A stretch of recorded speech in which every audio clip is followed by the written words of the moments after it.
Shri ಛಾಯಾಸುತ Shaneshwara ಶಂಭೂತಂ trust ವತಿಯಿಂದ ಶನಿ ಶಾಂತಿ ಕಾರ್ಯಕ್ರಮ.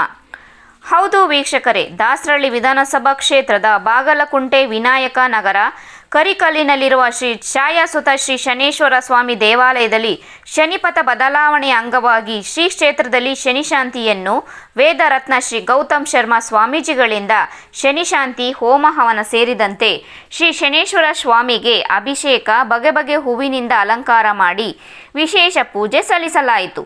ಸಾವಿರಾರು ಭಕ್ತಾದಿಗಳು ಶನಿ ಶಾಂತಿ ಪೂಜೆಯಲ್ಲಿ ಪಾಲ್ಗೊಂಡು ತಮ್ಮ ಕಷ್ಟಗಳನ್ನು ಮನಸ್ಸಿನಲ್ಲಿ ಸ್ಮರಣೆ ಮಾಡುತ್ತಾ ದೇವರ ದರ್ಶನ ಪಡೆದು ಪ್ರಸಾದ ಸ್ವೀಕರಿಸಿದರು. ಈ ಸಂದರ್ಭದಲ್ಲಿ ಗೌರವಾಧ್ಯಕ್ಷರಾದ BK ರಾಮಣ್ಣ, ಅಧ್ಯಕ್ಷರಾದ ಚಂದ್ರಶೇಖರ್, ಉಪಾಧ್ಯಕ್ಷರಾದ ಶಿವಲಿಂಗೇಗೌಡ, ವೇದರತ್ನ ಶ್ರೀ ಗೌತಮ್ ಶರ್ಮಾ ಅವರ ತಂಡದವರು ವಿಶೇಷ ಪೂಜೆಯಲ್ಲಿ ಪಾಲ್ಗೊಂಡಿದ್ದರು.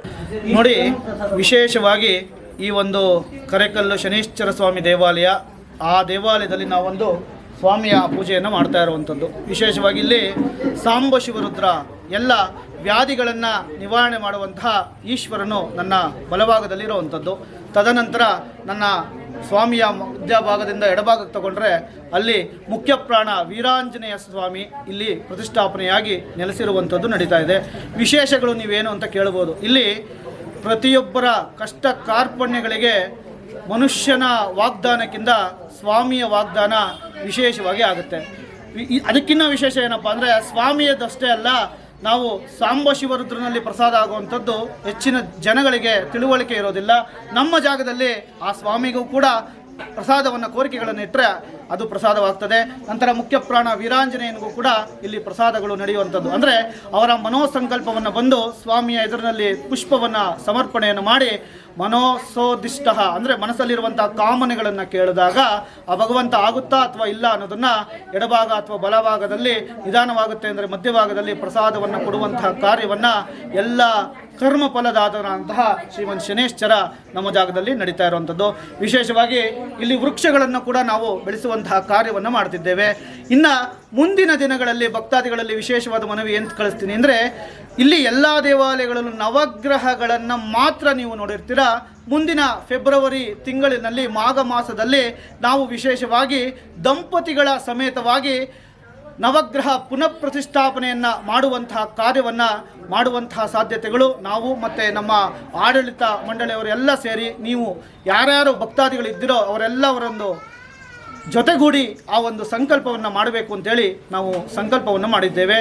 ಹಾಗಾಗಿ ಸಂತಾನಕ್ಕೆ ತೊಂದರೆ ಇರುವಂಥವರಾಗಿರ್ಬೋದು, ಮದುವೆಗೆ ತೊಂದರೆ ಇರುವಂಥವರಾಗಿರ್ಬೋದು, ವೈವಾಹಿಕ ಜೀವನದಲ್ಲಿರುವಂಥ ಅಡೆತಡೆಗಳಾಗಿರ್ಬೋದು, ನಂತರ ಭೂ ಸಂಬಂಧಿತವಾಗಿ ಏನಾದರೂ ಸಮಸ್ಯೆಗಳಿದ್ದರೂ ಕೂಡ ಆ ಸ್ವಾಮಿಯ ಆಶೀರ್ವಾದದಿಂದ ಇಲ್ಲಿ ನಡೆಯುವಂತಹ ಪೂಜಾ ಕೈಂಕರ್ಯಗಳಿಂದ ಆ ಯಶಸ್ಸನ್ನು ಸಿಕ್ಕಿ ಆ ಭಗವಂತನ ಕೃಪೆಗೆ ನೀವೆಲ್ಲ ಪಾತ್ರರಾಗಬೇಕಾಗಿ ನನ್ನ ಕಳಕಳಿಯ ಮನವಿ.